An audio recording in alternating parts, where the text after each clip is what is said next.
I learned something from the Bible that completely transformed my view of time management and productivity. And this is what I'm going to talk about in this video. My name is Rod Esteves. I am the founder of Master of Time. Welcome to another video in this channel. And yes, I am going to share with you some very powerful insights that I found in the Bible that transformed my view and my actual results in time management and productivity. And particularly, I want to start with Psalm 90:12 that transformed the way that I was doing my daily tasks. And I want to share with you because I want you to hopefully have the same view. Because I'm sure that you felt overwhelmed looking at your to-do list and you're like, wow, I don't have enough time in a day to do all of this, right? I was there too. And you're gonna see that it's unbelievable how Psalm 90:12 is going to show you the direction that we should all be looking at. And you know me, I like to get practical, so I'm gonna share with you 5 biblical principles that will completely transform the way you look at productivity and time management. And stick around because I know number 3 will be like, it's going to explode your mind. Let's go ahead and start with number 1, which we talked about it already. It's based on Psalm 90:12. And the number 1 is God teaches us to number our days. And Psalm 90:12 says exactly that. Teach us how to number our days that we may gain a heart of wisdom.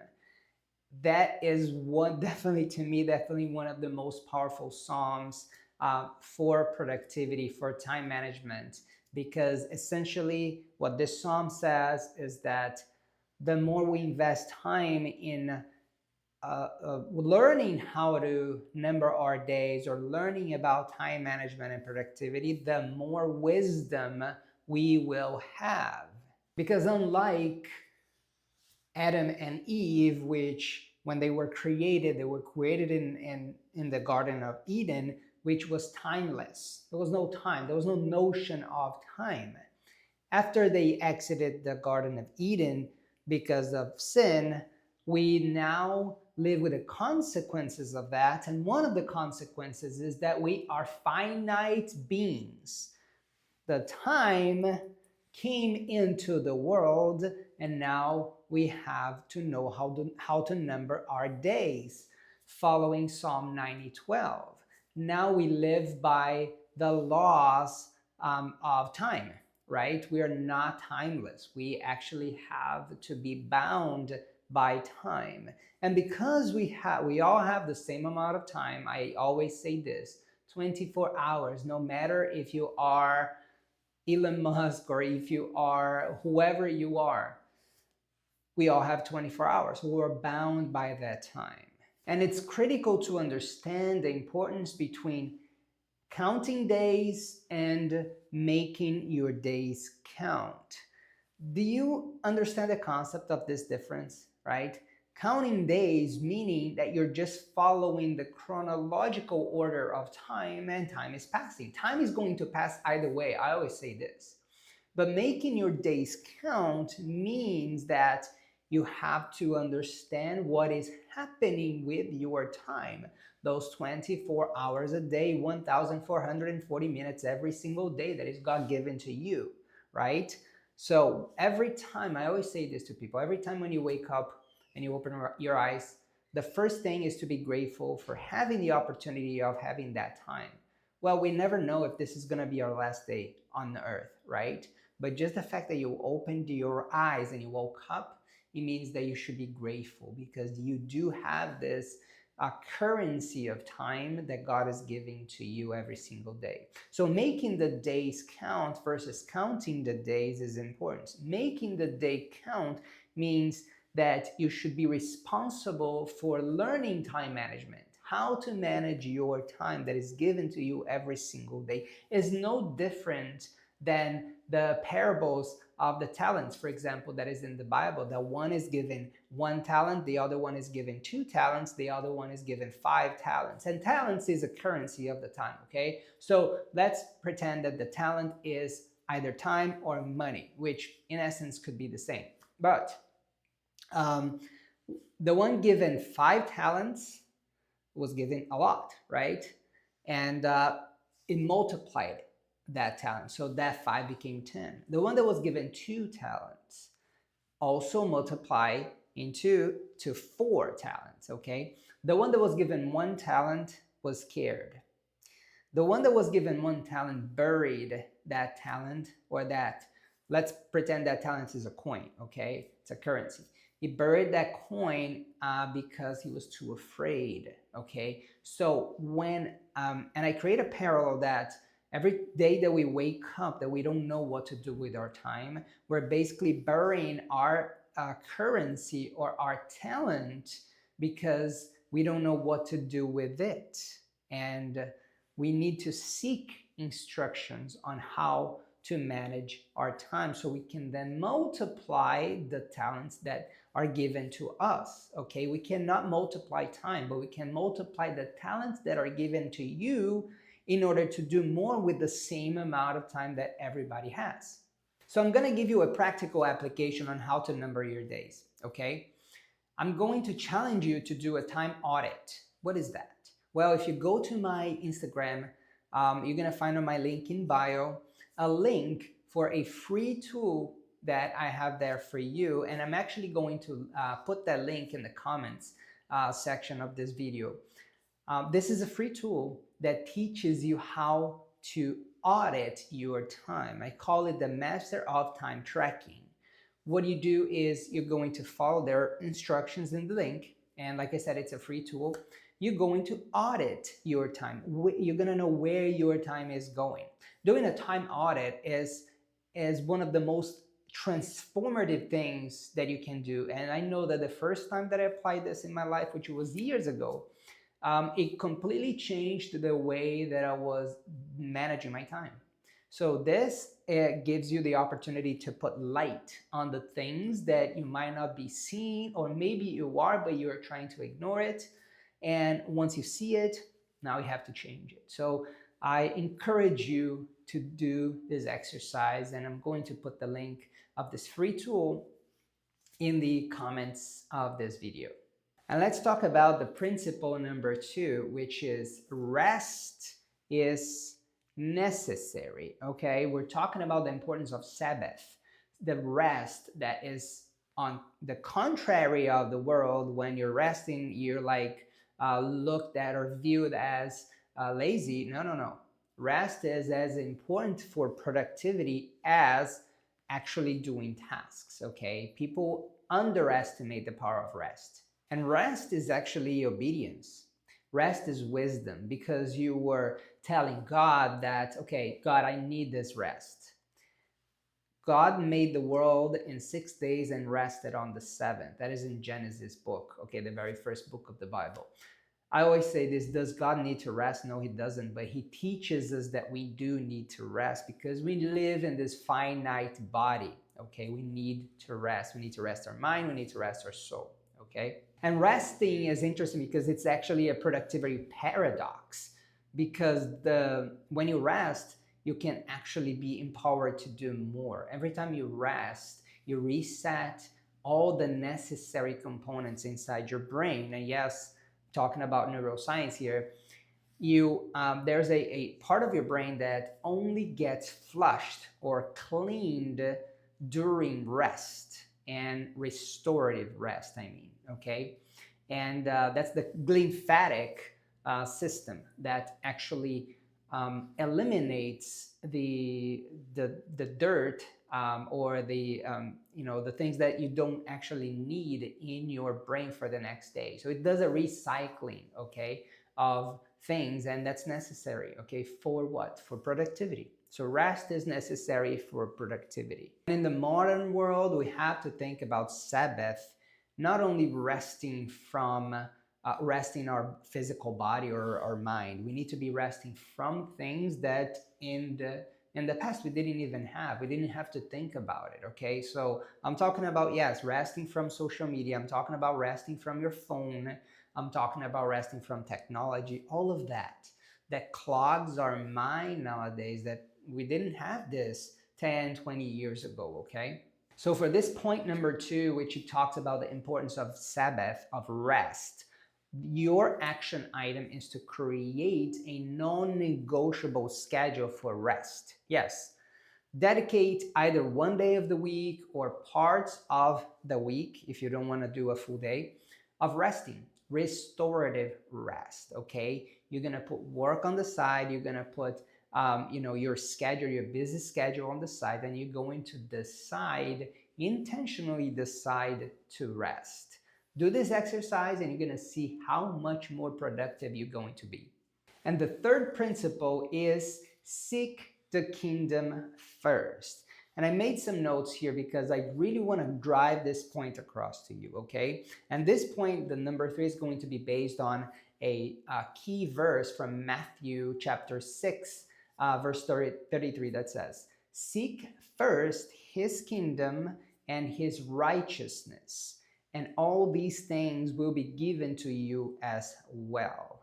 Well, it means that no matter what you do in your day, you have to give honor to God and seek his kingdom first, because all of the other things are going to come as fruits of your obedience. So it's very important for you to set your priorities right, okay? As a Christian, in my life, I have my priorities set as God first, then we have family, then I have work/project, then I have myself. Yes, I have myself in fourth because non-negotiable to put God first, okay? My family is God-given to me, okay? God gave me the opportunity to be the priest of my family, okay? Which means that I have the responsibility of being the best father I can be, the best husband I can be for my wife, the best role model or example for my kids, okay? So that's a big responsibility. So that's why family comes second. Obviously, my work responsibilities, that comes next, because that's what God uses to support my family, to support all my dreams and all the things that I got to do, okay? And then I put myself in fourth, not because I'm saying, well, I don't matter, or I'm being extremely humble to put my will or my desires last. Is because I learned that the more you put God's priorities first, and I talked about God, family, work, the more I put that priority in the order that God wants, when it comes to me, I'm going to be fulfilled, because he is going to put his desires in my heart.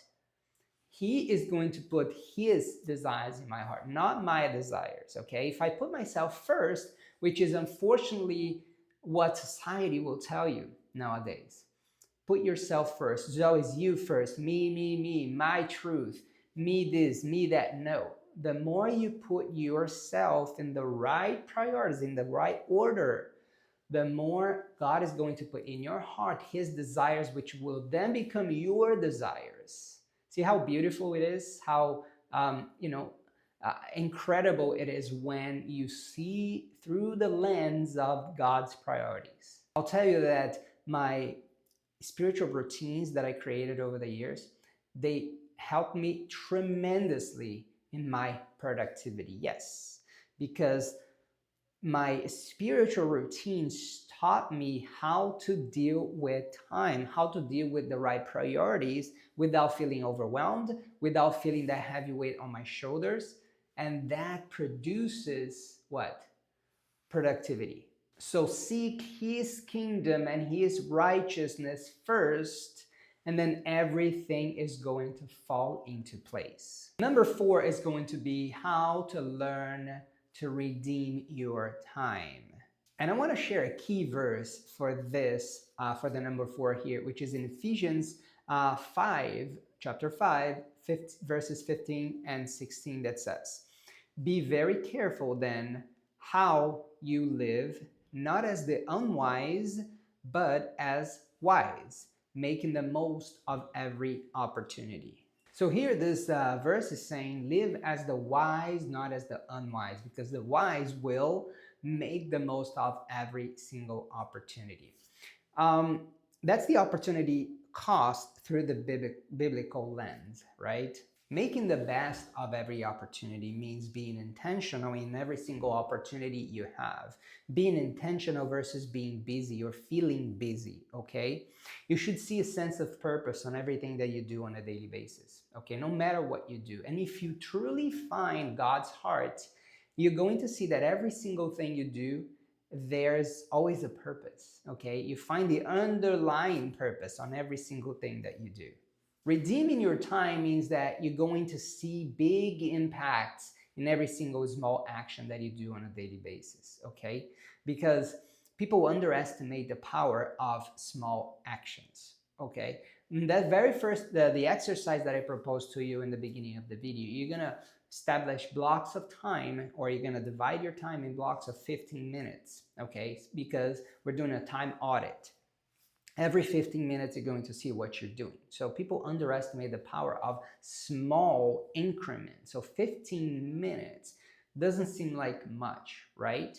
But let's talk about the power of a 15-minute in, for example, one of the excuses that I had in the past was I don't have time to read. I love reading, but that was one of my excuses. I don't have time to read.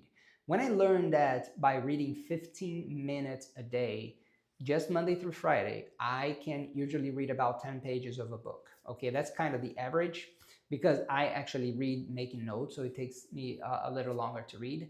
So I can read 10 pages. An average book has about 250 pages. So it means that I can read in 1 month, actually a little less than a month, I can read a whole book. Imagine the impact that it will have in your life if you read one book a month. After 1 year, you read at least 12 books. Imagine the impact. That's the power of redeeming your time. And lastly, but not least, definitely not least, number 5, which is working as if you do it for God Himself. The key verse here is in Colossians chapter 3, verse 23. So Colossians 3:23 says, whatever you do, work at it with all your heart as working for the Lord. I think this is one of the most powerful realizations for the professional world. You know, if you apply this in the professional world, when you talk about the Bible, because imagine if everything that you did, you were doing for a boss that is God. Imagine that everything that you're doing for your work, I don't know if you work for a company or for yourself, doesn't really matter. Imagine everything that you do for someone is, you do it as if you're doing for the Lord Himself. Wouldn't that change your perspective on how you do things? Wouldn't that change the meaning of the things that you do? Wouldn't that change how you do it? How you apply your gifts and talents? I bet that would change tremendously. When you focus on doing as if you were doing for the Lord, you work with excellence versus with perfectionism, okay? Trying to be perfect to impress someone, that won't work, okay? If you work with excellence as if you were doing for the Lord Himself, you do everything according to how your gifts and talents that are given to you are capable of doing, okay? So work in excellence versus focusing on perfectionism, because let's be honest, we're never going to reach perfection. When you work and you're thinking, okay, I'm doing this not for my boss or for someone, I'm doing it for the Lord, you know what happens? Well, what happens is that you find purpose even in the mundane tasks. Even in the little things, you find purpose, no matter what you do, okay? Are you working making coffee at Starbucks? Well, if you think that you're serving others as if you would be serving God, imagine how much your perspective would change, okay? So every single coffee that you make, you're like, well, I'm working for the Lord. I have to put excellence in this coffee making. I have to put effort and work and ethic. And it doesn't matter what you do. Imagine if you have this, see everything through this lens. And if you consider that everything that you are doing as if you were doing for the Lord, we should always pray before making decisions. Big decisions, medium decisions, small decisions. We should all pray and align ourselves with the heart of God to see, am I doing the right thing? Okay, and I'm sure if you ask, He'll give it to you. Okay, if you ask for the directions, He will provide you with the directions. And I want you to let me know in the comments which of the 5 principles rang the bell for you the most. Okay, which of the 5 principles you're like, wow, I need to apply this in my life. And I really would love to hear from you. Okay, so don't forget that if you want to support me, if you want to support this channel, it doesn't cost you anything. All you got to do is like the video, subscribe to the channel. This is a way for you to giving back to me as, okay, this is helping me, okay? This is gonna help me and help other people too. And if you like it and it has created an impact for you, just share it with the people that you love and the people that you care about. Hope you have an amazing and blessed day, and I'll see you on our next video.